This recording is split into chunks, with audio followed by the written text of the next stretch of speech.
Los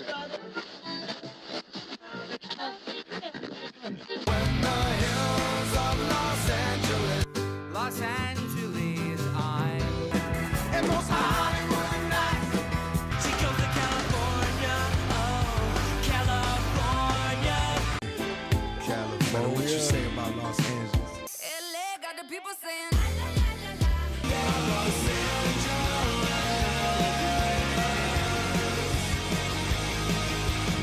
You're listening to Corner of the Galaxy on cornerofthegalaxy.com.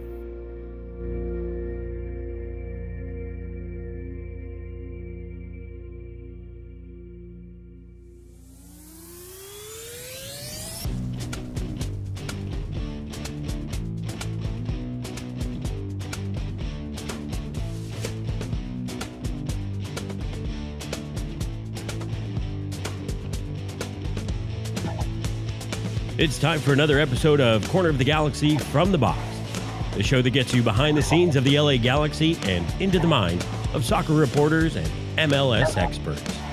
Your hosts for the day are Corner of the Galaxy's Josh Gessman and LA Times soccer reporter Kevin Baxter. Let's start the show. Hello, everybody, and welcome to Corner of the Galaxy from the Box on cornerofthegalaxy.com. I'm your host, Josh Gessman, coming to you on a Monday, June 10th. The LA Galaxy off of their off week, now headed towards the weekend where they'll play Sporting Kansas City, but we've got some transfer news updates. We've got some Royce talk. We've got all that fun stuff, and we cannot wait to talk to you about it. So we got a lot to check out, a lot to talk about. We're glad to have you here, even if it might be a short show. And welcoming back to the show, the guy who we knew he was here last Monday, and he's here again. It's Kevin the Panda Baxter. Kev, how you doing, bud? Yeah, I'm here, but Kevin Acevedo, the last remaining member of the Galaxy PR staff, He's not here. He's in Switzerland, so I wonder if he has, he's been tasked to listen to this show. Right. That's part of his job duties. I wonder if, maybe a Guten Morgen for him in Switzerland as he's listening to the show. Whenever I spoke to him earlier, it was already like 7 p.m., right? Like, so I imagine he could wake up early in the morning, right? And like pretty soon he's going to wake up. It won't even be that far away. He might catch the tail end of this if he got up that early, That's what I'm saying. He may catch us live. One of the things I told him is that, as you well know, Corner of the Galaxy is huge in Switzerland. Well, in all of Western Europe, really. Right. And so I told him, he should drop our names. Maybe we should send him some Corner of the Galaxy stickers. Might help get him a better table at a restaurant or something. But speaking of that, this weekend I went to a play, Anthony and Cleopatra. It's Shakespeare, Josh, if you haven't heard of it. But it was a comic version. Anyway, as you know, I go to plays on the weekend, and I went to a play this weekend, and Corner of the Galaxy listeners are the most cultured soccer pod listeners probably in the U.S. There were Corner of the Galaxy people at the Anthony and Cleopatra play. And so I got a chance to chat them up, really friendly people. You just never know where you're going to run into Corner of the Galaxy listeners. Everywhere and anywhere is the correct answer to that. But no, you're right. I mean, scientifically proven most cultured podcasting soccer listeners. So absolutely, 100%. A lot of our Discord was tuning into the TST, the Target Soccer Time, which was the $1 million tournament that was going on in North Carolina. You could see everybody from Marcelo Sarvas to Sean Franklin to Sasha Kleshtin. I think Brian Jordan was there. I mean, it's a who's who of who used to play soccer. Giovinco was there. Wayne De Rosario was there. Nani was there. I was waiting for a Pato signing. I don't think I saw a Pato sighting at all, but just a ton of fun. Did you get to watch any of that, Kevin? Have you even for 1 minute watched the 7v7s going on?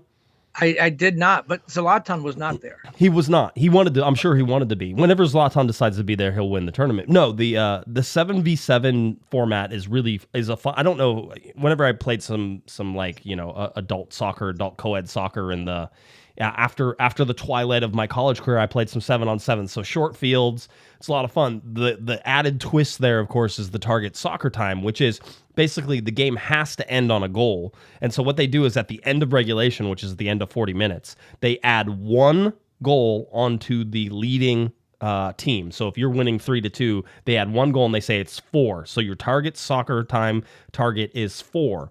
So that means that the winning team has to score a goal, and the losing team, or the team that's losing at that point, would have to score 2 goals. Or in some cases, it's like 4 goals or 5 goals. And I swear to God, 50% of the time, the team that's losing ends up winning that game because you have to score a goal. So it pushes you forward. And after every 3 minutes, they take a person off. So it's 7v7 in that target soccer time, that end. And then after the 3 minutes, they take somebody off. So now it's 6-on-6, and then it's 5-on-5, then it's 4-on-4. And the goalkeepers really start playing, basically they're distributing from center of the field. Sometimes the goalkeepers are shooting and scoring to win target soccer time. The format is perfection as far as I'm concerned. It's fun. It's always exciting.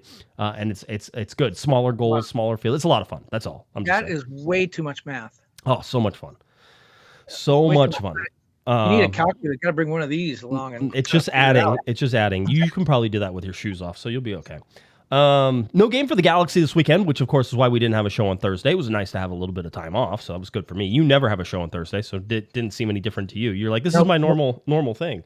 But we were watching, as we had talked on Monday, we talked about Daniele Aguirre going to Chivas. I think I had reported some of that during the week, that yes, he absolutely was going to Chivas. And then we saw pictures of him showing up in training on the bus in their preseason with Chivas Guadalajara, doing the whole thing. Wearing their clothes. And then today it was made official after talk about worst kept secret. Right. No, it really was. So the official announcement today comes out that Daniele Aguirre joins Chivas Guadalajara. So he's down there now. Now, per Tom Bogert, and sort of along with some of my reporting, Tom is reporting that the transfer fee is $250,000, right? So at one point it was reported that it was $2 million, and I had killed that pretty good by saying not even close. So the $250,000 does seem right. Now, people asking, why just $250,000? Well, there's reasons for that. Daniele Aguirre, by the way, out of UC Riverside, walked on with Galaxy 2, Kevin. He was one of the few walk-ons. When we say walk-on, they had an open tryout. Daniele Aguirre showed up, and he was like, let me try to make the team. And he did. He made Galaxy 2. And then, not only did he make Galaxy 2, eventually he makes the senior team, right? 2021, Greg Vanny gets him up with the senior team. Now, in 2021, Kevin, they signed him to a 1-year deal with 3 club options on the end. So that gets you all the way to 2024. So whenever he got to 2024, this was the last year of his deal, topping out about just under $100,000, about $93,000, right? So almost 94 whenever you round up. So $94,000. So didn't cost a whole bunch of money, but his contract was up. So this is a guy, Kevin, who didn't get a lot of starts, got a bunch of bench minutes, but in spot places. So, I mean, you wouldn't say he's amassing a ton of minutes, but he was at the end of his contract. And I would like to point out that I think in years past, the Galaxy would have taken somebody like Daniele Aguirre and said, okay, we'll just let you run your contract out and then you can go do whatever you want to do. Or, hey, maybe you'll want to stay. Maybe you won't. The Galaxy would get nothing. In this particular case, as Bogart's reporting, the LA Galaxy get $250,000 off an expiring contract with basically less than 6 months left on that contract. So it's actually not a bad piece of business whenever you look at it, but it's far from the $2 million that was first reported, but that wasn't a realistic number. So, well, I did a little snooping around because it seemed interesting to me. I think Daniele Aguirre is going to be a really good player someday. I don't think a great player, maybe not a guy who starts every week, but I think he's going to be a very useful player, whether it's at Chivas or, I can totally see him coming back to MLS someday. And I think he's going to be a useful player. So what did the Galaxy get out of this? Well, if they get 250, gave the prorated 93,000, so they're around $350,000. That's not chump change, in MLS. That's a good amount of money, useful amount of money. I did some snooping around. My first thought was whatever he got, because you were right, the people were talking about $1 million. That was way out of the ballpark of what it really was. But I started thinking, you know what? Aguirre's not going to have, when Marco Reus comes in, if he comes in, if Marco Reus comes in, all of a sudden Aguirre moves further down the bench. Maybe he goes back to Galaxy 2. That's the guy they're paying $100,000 for. That doesn't make sense. So they needed to clear a space on the roster and bring Reus in. They needed to pay for whatever they have to pay Charlotte for the finder's fee. The discovery rights. Discovery rights for Marco Reus. And so I thought, you know what? This might be a good deal. Maybe they send it to Chivas. The money they get, they pay Charlotte, and then they bring in Reus, who takes Aguirre's spot on the bench and plays many more minutes off the bench. And so I ran that past a few Galaxy people, and they said, first of all, the Reus deal is way far from being done, and it may not get done. Yeah, I mean, far from guarantee. We should say that, and I think it's important because everybody's saying basically this is on the precipice, this is happening, and I think we need to reset a little bit, right? From what you're saying, reset that I think right now you're very much in that 50-50 land where it could get done, it also could very much not get done, right? Like things could fall apart with this. There's probably no guarantees on anything. Well, so that was the thing. There's no guarantee that this Royce deal will get done. So I was told the real impetus for this was getting rid of a guy 6 months from the end of his contract, getting something for him. My Galaxy source did not tell me this, but I would also suspect in this new new power structure or new front office, the idea of sending Daniele Aguirre to a place where he can play and get a chance and just like you said, not wait to the end of his contract when he has to fight everybody else for a spot to play. The fact that they sent him someplace where he can play and get some minutes was also a good thing because, players are going to come to the Galaxy in the future and the Galaxy are going to be like, hey, contractually, you can sit on the bench and never play. We don't care.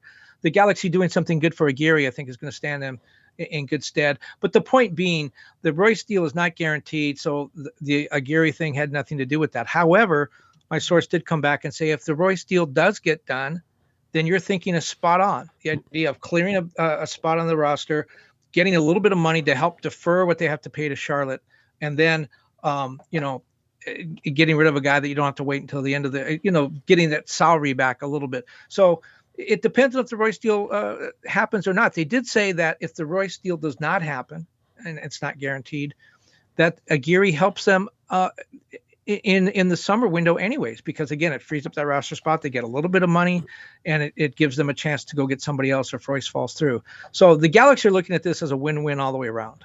Yeah, and I would say that we are expecting the discovery rights money to be north of $500,000 and maybe close to $1 million. So now we'll see whether or not that pans out, but the 250 gets you, a little bit of a way to that. It doesn't get you very much, but you need every bit you can to sort of get it. The idea that Daniele Aguirre, which by the way, I think is a big loss for the Galaxy in terms of just what he was able to bring in terms of coming off the bench, being a defensive-minded player a little bit. I always thought he was calm under pressure, very good. I mean, the Galaxy are going to miss him, and I think people are sort of underplaying or discounting what Daniele Aguirre could bring to the LA Galaxy. So for me, looking at what the Galaxy trade here, they're going to be hurt a little bit unless they can bring in somebody else off the bench, in the summertime that sort of at least takes up some of his minutes, because I think there are minutes there that right now that somebody like maybe Johnny Perez is going to have to play. And we should point out, there's rumors around Johnny Perez right now as well that people are going after him. I think the Galaxy would be much more hesitant to move somebody like Johnny Perez. They really seem to have eyes for him in terms of wanting him to succeed, wanting him to grow, and he's starting to get some playing minutes. Whether or not he started to get some playing minutes because Greg Vanney knew that Daniele Aguirre was on the way out and therefore needed Johnny Perez to get more comfortable and sort of put himself in, is certainly up for discussion at this point as well. But, Daniele Aguirre leaving to Chivas, it signals that the LA Galaxy at least aren't standing pat, that they are definitely looking in this transfer window, Kevin. And I think that we knew that. We thought it would be limited for them in terms of how they could do that and how they could pull it off. But I think we're sort of seeing how many moves they can do. I mean, there's other stuff that's sort of out there as well. There's the Lewandowski stuff, right? And so people have sort of been. I would caution you from getting too taken up by any of that talk at this moment. I think that there are interested parties, and perhaps they could eventually come and figure some stuff out. But I don't think that's happening this summer. And I don't know if it even happens in winter, but it's certainly an interesting little twist. But we're watching guys like Johnny Perez. Is there real interest? Is there not interest? Going over to Lewandowski and possibly what they could do for him as well. That's sort of a question mark that's up in the air. Again, from what I've been told, there's mutual interest from both parties. Whether or not that leads to anything, we're so not even close to anything at that point. Yeah. One interesting thing about Aguirre is I wonder how much Chicharito was consulted on that. Here's a guy who trained with him every day for a few years, and for everything I've heard, Daniel probably left a good impression with his teammates. So it'd be interesting to see whether Chicharito spoke up for him. I agree. I think he was a guy who, he's not a franchise player, but he was not a stiff either. He contributed some valuable minutes and was a good tool off the bench. But it was interesting in talking through this with my Galaxy person, how I think we knew this, but this person clearly went and said, there's another plan B. If Royce doesn't work out, we're playing multi-dimensional chess here. We're not just going after one guy. And, as to my scenario, very much structured, Aguirre and Royce, and he's like, there could be other possibilities. We have plan B, plan C, plan D. We're working on a lot of things, and if one doesn't work out, the Aguirre move still makes him valuable in these other things that we might try to do, whether Lewandowski is one of those plan Bs or not. The Aguirre thing is the way the Galaxy look at it is a net positive that allows them to go make other moves, whether it's Royce or not. Yeah, that sort of seems to be the whole idea, is that you're making moves in order. And by the way, we should point out that this front office, since Will Kuntz has sort of come in, it really does have backup plans, A, B, C. We saw it whenever they were looking at guys like Peck, and you had I think Sosa, who's in there, and some other guys who were sort of rumored, and it always seemed like they were able to go down the line whenever things didn't work out. They had the next one over. Joseph Paintsill, are they going to get him? Are they not? There were other rumors that were sort of in there back and forth. So I think that's the case. Let's get to some. By the way, one thing real quickly with Paintsill, I saw something on social media, and I don't remember the guy who sent it out. I don't know whether you saw it, but he was at the Galaxy store going to buy a Joseph Paintsill shirt. Went into the store, picked it out, was going to the cash register, and Joseph Paintsill walked into the store and saw the guy buying the Paintsill shirt, and he came over and bought it for him. Oh man, that's awesome. Yeah, that's so cool. I didn't see that, but you know what? That just makes that's my favorite part of sports, is whenever they get to do these little things. And I wonder if somebody was like, "Hey, is Joseph here?" Like, do they have a phone in the shop that's like, "Hey, is Joseph here?" Because some guy came all the way here to buy a Joseph Paintsill, below hold it, and then you get to surprise him. Like, having that power and being able to empower things, that would be really cool. A somewhat related thing, half a lifetime ago, well, more almost a whole lifetime ago, I worked at Runner's World magazine. And one of our contributing writers was a guy named Rod Dixon. He was a New Zealand Olympian, Olympic medalist, very good middle distance runner. He used to come to the office and we'd talk. And he told me about one time when Brooks, the shoe company, had a shoe named the Dixon after him. And he was the main sort of sponsor of it. And he was injured. He was supposed to run in a race back east somewhere and was injured and couldn't run. But Brooks flew him into the race anyways. He was going to be the honorary starter.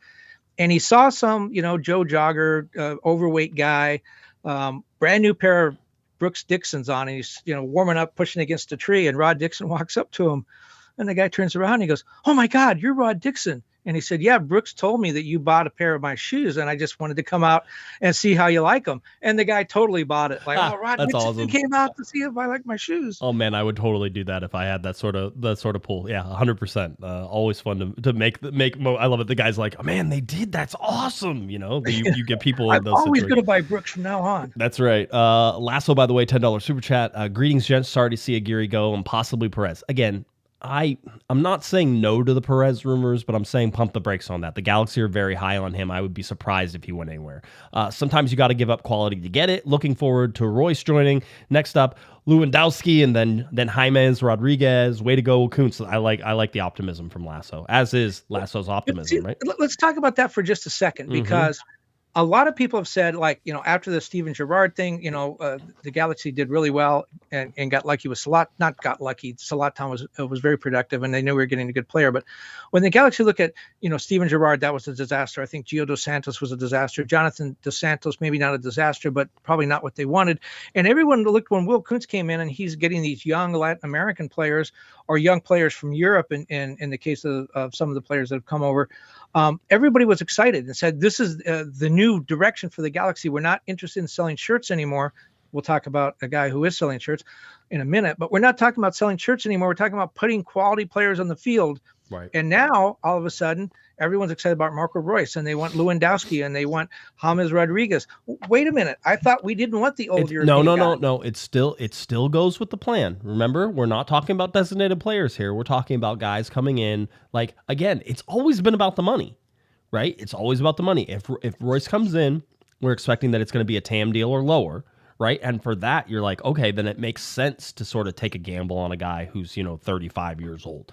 The whole idea was that if you make all of your designated players guys who are older and constantly hurt, well, then you get, and I happen to have the chart here, you get a lot of 2019, 2020, 2021, where your designated players are only playing at most 62% of the total available minutes. So, if you almost look at that, that's 62% of the games whenever you're in there. And right now, the LA Galaxy in 2024 at 80.4% of the games. That's with Joseph Paintsill currently out injured. The Galaxy are still averaging in that 80% range.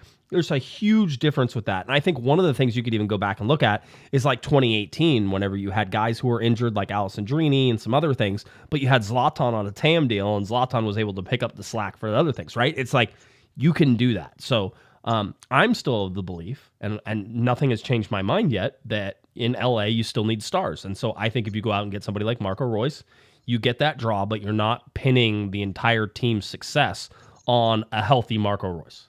And that's what I think. Yeah. Go back to that chart for just a second, because it's interesting. I don't have the salary figures in front of me, but I roughly know what they were. So in 2023, again, Chicharito had a season-ending injury, but still you had to pay him. He was making about $8 million, and Costa was about 6.5, something like that. So that's 14, and then Ricky. So they were paying about 16, 17 million out of a $24 million salary. So they were paying 2/3 of their salary to guys that played less than half the minutes. Yes, correct. Absolutely, 100%.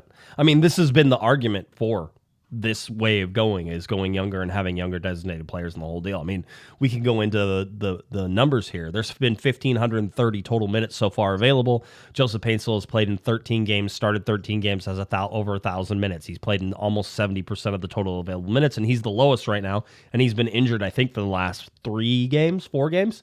Gabriel Peck, 17 games total. He's played in 16 of them, started 13, has over 1,200 minutes right now. He's almost got 80% of his total available minutes. Ricky Puig has missed 1 game so far with yellow card suspension, 16 games played, 16 games started, 1,426 minutes, 93.2% total minutes in that. So that's significant. And I think, again, if you're looking at Marco Reus and what he can do, if you're looking at that, that's why it's okay. That's why it's okay to look at Lewandowski and say, okay, that guy, perhaps you could do it. Again, I don't know that you can do that on DP. As a matter of fact, he went out injured today, I believe, in the Poland game. Maybe it was precautionary, maybe it wasn't, but he's an older guy. Oh, they pulled it because they knew about the Galaxy deal going through. That's what everybody was suggesting. By the way, Alex Reese and Tom Bogart both did a statistical breakdown of Ricky Puig and looked at just how dominant he has been in MLS with some of the statistical things, passing, ball control, some of those kind of things. He's in like the 99th percentile of most of these. This is actually a chart that Alex had pulled up and put on there. We'll put Alex's stuff. But basically in the 99th percentile, he's off the charts in terms of offensive side. Just don't ever look at the defensive side, because as good as he is on the offensive side is as bad as he is on the defensive side. So I think somebody said, they were joking around. They're like, somebody said, oh, you're not allowed to talk about his defensive woes. You can only talk about the awesomeness. By the way, I think people are getting it wrong about Ricky Puig as well. There's lots of people who, and not that I would ever suggest that people should vote people onto an all-star game, because I think it's a frivolous game that shouldn't be played, but it is. But if you keep Ricky Puig off of your all-star ballot, you're not really getting the idea of the game. Ricky Puig does not have to play within a system in order to be successful. Ricky Puig is your system. So if you're talking about one game, Kevin, and you need individual talent that's going to be able to pull you through for one game against some very good players from Mexico and Liga MX, why the only answer at midfield should be Ricky Puig. Everything else that you're thinking, you're overthinking it. The only answer. Are we back to that format again? I have to admit I have not been paying attention, because I agree with you. The All-Star game is stupid. But are we back to playing Liga MX again? Yes, I believe so. I believe it hasn't changed, because they basically are getting the television ratings that they want out of it. So there, I imagine they'll keep digging right. And by the way, both leagues will keep digging right into it. So I thought that was interesting. Speaking of television ratings, and then I want to talk about Ricky Puig just a little bit more. But speaking of that, is that there was a chart put out about average TV viewership.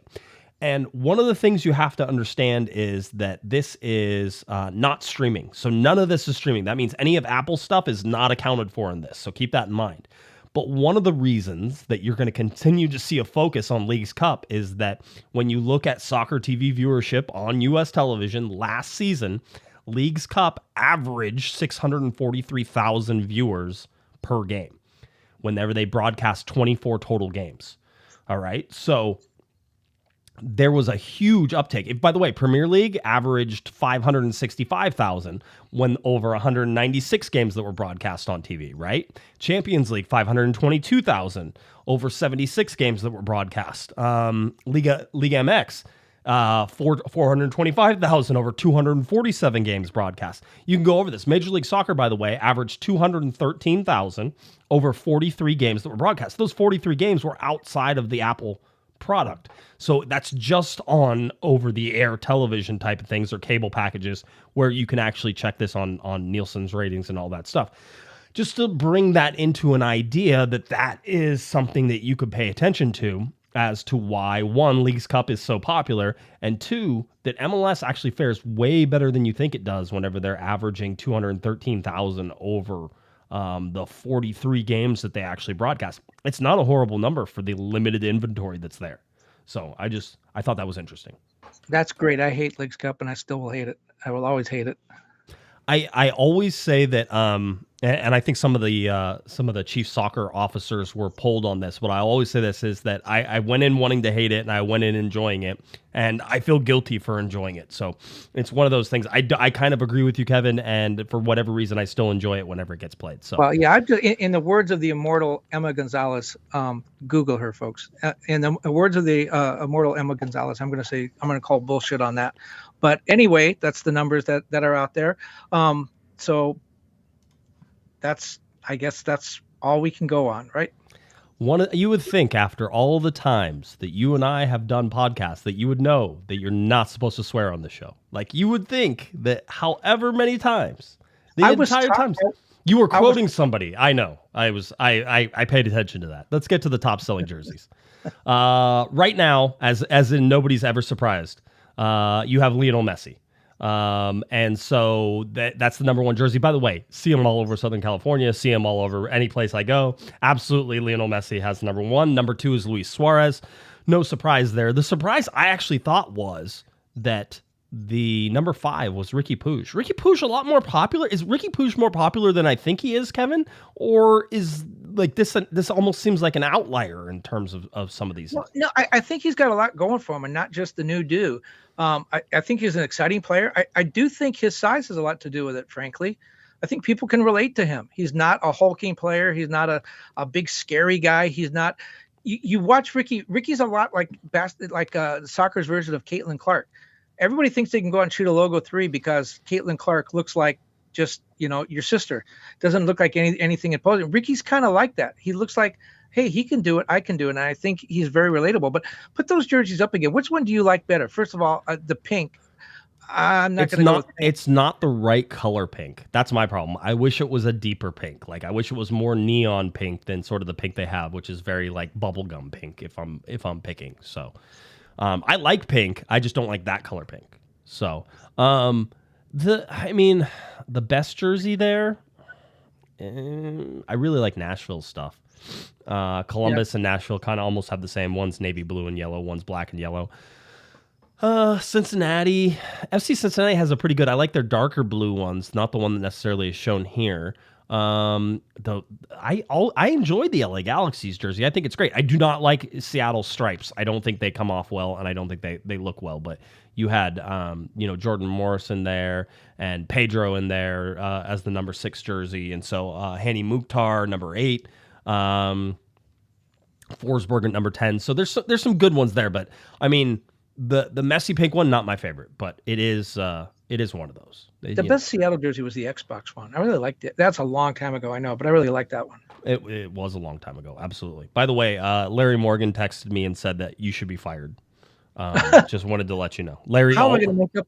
Can I file for unemployment? You could, and so then they'll look at your previous salary and they'll see that it was 0. You probably end up owing me money. Really, is what you think.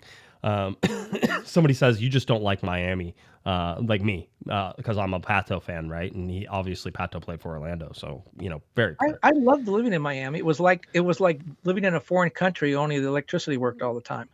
It's a very multicultural place where like you get. It's in very much, I think, in some ways like Los Angeles, which is like the multicultural part, right?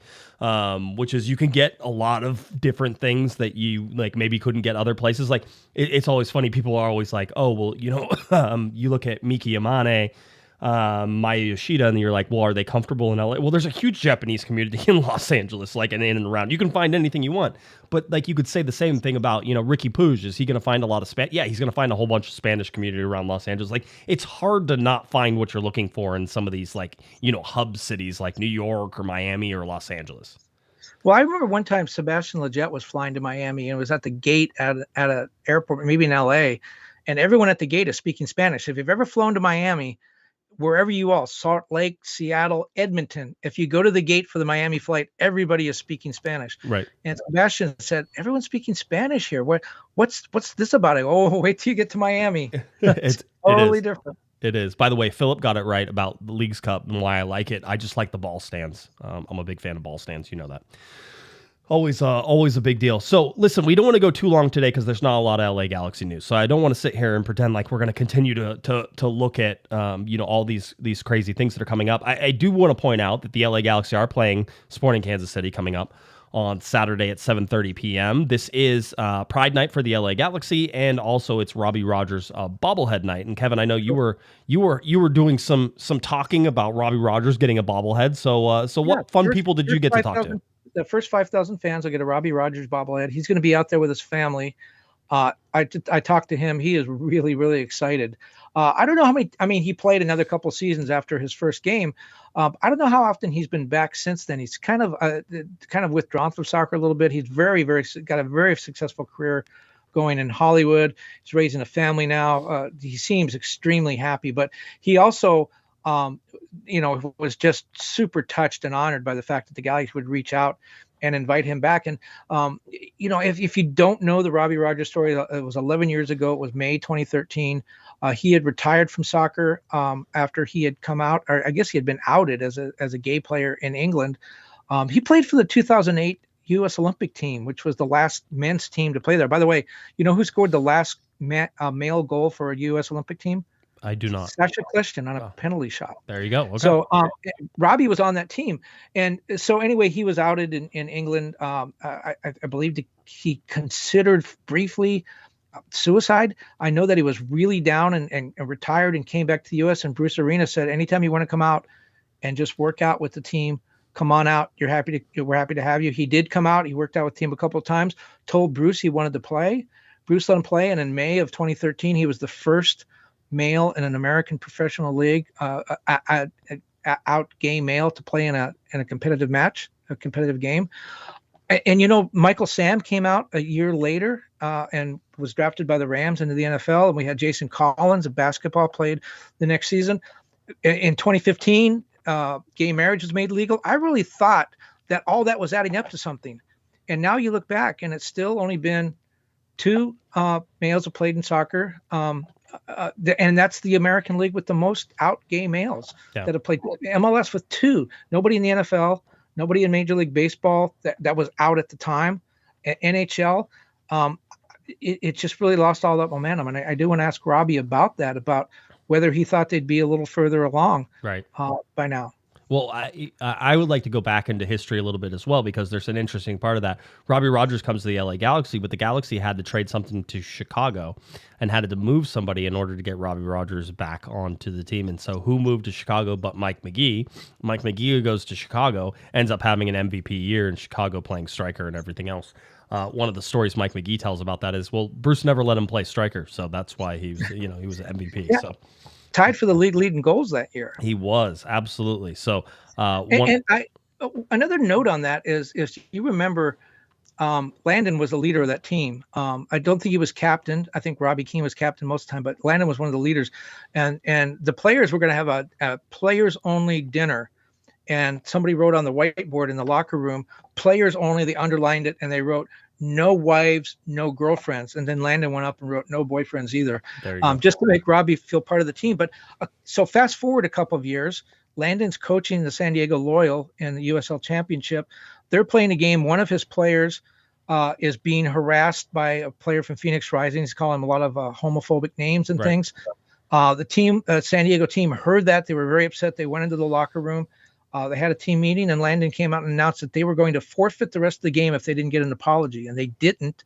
They forfeited that game, and it cost them a playoff berth. And I asked Landon about that today, and I said, was part of the impetus for that your experience with Robbie. And he said, how could it not be? He said, I spent 3 years with Robbie, and I heard him tell all the stories about all the things that he had gone through.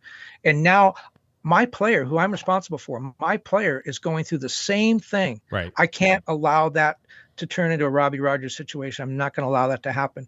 And he said, absolutely. And that's what it takes, to move some of these things forward. It took Major League Baseball to have Jackie Robinson play and say, hey, he's a pretty good guy. We can do this. It took Landon to sit down and talk to Robbie over the course of 3 seasons to learn what that was about. And I guess that's how you make progress. It is. It'll be fun to see Robbie, one of my favorite people to cover for the LA Galaxy. Extremely nice man, and a really good soccer player too. So excited to see him back. And then of course bobblehead night as well. Somebody said, by the way, Metalhead goes, let's not talk about the bobbleheads, please. I'm heard about Yoshida's one that still looks like Omar Gonzalez. That Yoshida one did kind of look like Omar Gonzalez. It probably is the old Omar Gonzalez one. They had a bunch left and they just repainted it. Yep, absolutely. By the way, I meant to say this and I forgot to, but Debbie in the chat room says that she was one of the people who met you and Mrs. Panda over the weekend. She was in the chat room. She says hi. So I just hi. There you go. So she was at the play. She's also a culture vulture, clearly. I'm sure.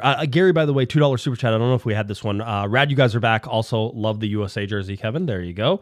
After a 5-1 drubbing, glad to see you in your USA jersey. I was going to wear a Columbia one, but I wasn't sure anyone would get it. Angelino said $2 super chat. Nelson tweeted the new jacket coming, and definitely needs new stuff. Nelson is where it's at whenever it comes to dropping all the good stuff. So. Very good. Follow Nelson. He works extremely hard at the LA Galaxy. I cannot tell you how hard he works at the LA Galaxy to make sure that the apparel stuff, along with the rest of the team there, is something that you guys might actually like and might actually buy, and it's just not MLS pushing stuff through. Nelson does a great job. He's also available on our Discord if you ever wanted to talk to him one-on-one on there. He likes to get different input from us for sure, so we're always glad to have him there. So that's it. That's where we're at. The LA Galaxy taking on Sporting Kansas City coming up on Saturday night, 7:30 p.m. Always fun for Saturday night in soccer, so that'll be a good one. It is Pride Night, and it is Robbie Rogers bobblehead, so get out there. We'll certainly see you whenever you're out there. So it should be good. Galaxy kick this back off. Basically, again, 17 games left for the LA Galaxy. We can even break it down. The Galaxy have 10 home games and 7 away games to play. That is how this breaks down for the last 17. But I think it's 9 home games, 1 neutral site. Oh, because of Rose Bowl. Well, I think some people would say that the Rose Bowl is a home game, Kevin. I think that's what they're going to say. So. And this break, we've had a 2-week break between games. It's not 2 weeks yet. It will be by the time we get to Saturday. Everyone going to be back. We're going to have Paintsville back. It seems Paintsville. We are expecting that Paintsville will be back. We are expecting that Brugman will be back. I believe that there is a press conference on Thursday that we'll finally get that. So on our Thursday night show, we should be able to have updates on all that, because I know people will say, people will want to know the answers to that, and there's going to be questions to Greg Vanny. The break is interesting. I think it probably did come in an okay time in order for them to get Paintsville back, get Brugman back, but we are expecting a fully healthy LA Galaxy whenever they return. So what do you think about that? I mean, we're going into the dreaded, hated Leagues Cup, which nobody likes. And so there's going to be a lot more games. But we had a 2-week break here right in the middle of the season, kind of like the All-Star break in baseball a little bit, but longer. Is this a good thing? Is this something that maybe the league should do? Reset, give teams like Kansas City that aren't doing well a chance to sort of regroup a little bit, give teams like the Galaxy a chance to get over some injuries? Is this a good thing? Is it better to keep playing because soccer is a game that you play every week? I mean, some teams played over the weekend. Let's just remember, some teams played over the weekend. Yeah. So there were still some games in some instances. It just wasn't for the Galaxy, and for the majority of the league was off. So it was a quiet day.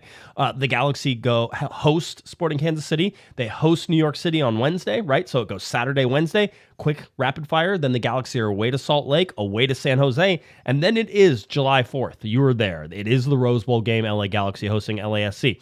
We can look at the LA Galaxy hosting Minnesota right after that. The Galaxy away to Dallas, home to Colorado, home to Portland, and away to San Jose, and that is your schedule all the way up. I believe there is one game, Kevin, in August.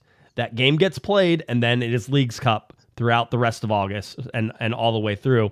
So there's going to be a giant sort of break. And then when the Galaxy come back, I believe it's 7 or 8 games remain, and that's it. So the Galaxy have, 10 games that they're going to play until the break, and then it's going to be 7 or 8 games on the backside of that.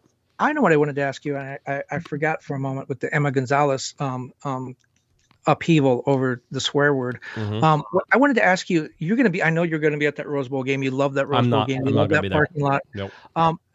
It occurred to me, we've seen a lot of big crowds, partly because of Messi. He went to Kansas City and sold out the football stadium there.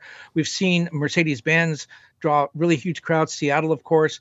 The Stanford Stadium game and San Jose played at the 49ers Stadium in Santa Clara, got a big crowd. Levi Stadium. The Rose Bowl game is going to have over 82,000 again. Do you think that maybe MLS, they had that whole movement for soccer-specific stadiums, 25,000 in the middle of a city. Do you think maybe MLS is starting to outgrow that? And I'm not saying let's play every game at the LA Coliseum, right? But do you think maybe this idea of playing 2-3 like San Jose does, a handful of games in bigger stadiums, is MLS at the point now where it can do that, because it is drawing big crowds for some of these games? Yeah, I don't think in general it's overgrowing, but I do think there are revenue opportunities for a few offhand games where you could go to bigger ones, right? And do that. So, I am of the opinion that the 2 games, and it should only be 2 games, that the LAFC and the LA Galaxy play against each other might be held at like SoFi, both of the games, or might be, I like the Rose Bowl for its historical purposes. I don't like the Rose Bowl for anything else. So it's fine, but basically, almost have these where like each one hosts it and it's at a big stadium, and that's fine, and that's where those games should be. It's also fun to see those games being played in absolutely packed to the gills, 22,000 or 27,000, person stadiums. I think the atmosphere is what's really important. And when you see Rose Bowl and when you see what you're able to do in some of these, you can see it. But so I don't think they're in general outgrowing, but I do think, quote unquote, there's going to be some money grab games where you're going to be like, there's a lot of people who want to come to this game. Let's make it in a bigger stadium. Let's do that for that reason. I mean, some of the Messi games, absolutely, but whenever you look at just the rivalry, in El Tráfico, that can put you in a bigger stadium. So for me, yes. And I wonder what's going to happen with San Diego, because you would think it would be a natural rivalry for the Galaxy. A lot of Galaxy fans are from South Orange County. That's basically North San Diego County. You would think there'd be a rivalry there. There's a natural rivalry with LAFC already. Tom Penn was the president that started LFC. He's starting San Diego.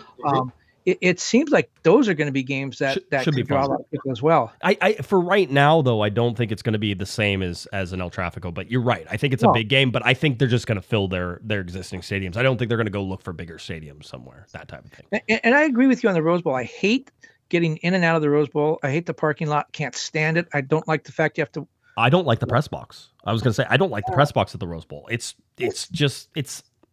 sanitized. And it's hard to get down after the game. You have to pack a lunch, for the hike to the locker rooms and stuff. All that stuff is bad, but in a sense, it's almost all worth it, because the view from that press box on a nice summer night or even a fall evening, is just spectacular. There's I can't imagine there's a better place in professional sports than the Rose Bowl for that view. It's just spectacular. There is.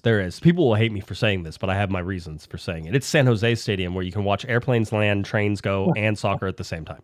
So I just like to point out, it's gorgeous. That little view from the press box when you're looking up the runways, San Jose, you can see all the planes land. There's the soccer field is right there. It's real steep. You hang out over it. That for me, I enjoy that. In baseball, it's PNC Park in Pittsburgh. The view of the city skyline it's gorgeous. I always said, if Pittsburgh could just get good, that would be a great place to watch playoff games. Like that would be a really. It'd be way too cold. No, it would be wonderful. Don't worry about it. It'd be all the excitement would keep it going. So the frozen tundra. Yeah, absolutely. Yeah, people know this. I am not a big Rose Bowl fan. I don't like the drive. I don't like being clammed into that. And I've spent 13 or 14 of my July 4ths in recent time away from family.